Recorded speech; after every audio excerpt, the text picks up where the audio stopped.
எனக்கு என்னுடைய 2 குருநாதர்கள் என் வாழ்க்கையில நான் ஒருத்தர் பார்த்து 21 வருஷம் கூட இருந்திருக்கேன். சாரிஜி மகாராஜோட. தாஜியோட செக்ரட்டரியா லாஸ்ட் 12 வருஷமா இருந்துட்டுருக்கேன். 2012லேருந்து. அவங்க எல்லாருமே தெளிவா ஒண்ணு சொல்றாங்க. "உள்ளொன்று வைத்து புறமொன்று வைக்கா நிலை வேண்டும்." இது புரிஞ்சிட்டு நீங்க கேட்ட அத்தனை கேள்வி அதில பதில் வரும்.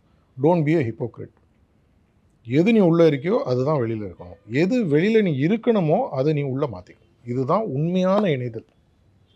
என்னை சுற்றி இருக்கக்கூடிய பிரபஞ்சம், இந்த பிரபஞ்சம் கடவுளோட கிரியேஷன். எனக்கு உள்ளே என்ன இருக்குது, அதுவும் கடவுளோட கிரியேஷன்.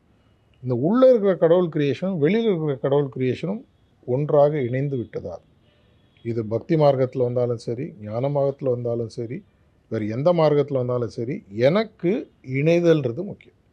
இணைந்ததுக்கு அப்புறமாக அது சரஸ்வதியா, மந்தாகினியா, கங்கையான்றது தெரிய வேணும். கடைசியில் போய் கலக்க வேண்டிய இடம் கடல். அது ஹூகுலியை தாண்டி கடலில் போய் கலக்குது. என்னுடைய குறிக்கோளை நோக்கி நான் போய் கடலில் கடைசியில் கலக்கணும். இதற்கு எனக்கு எது கிடைத்தாலும், என்னை பொறுத்த வரைக்கும் கீதையில் கிருஷ்ணர் அடிக்கடி சொல்கிறாரு, சில இடங்களில் அது கான்ட்ரவர்ஷியலாக கூட இருக்கும்.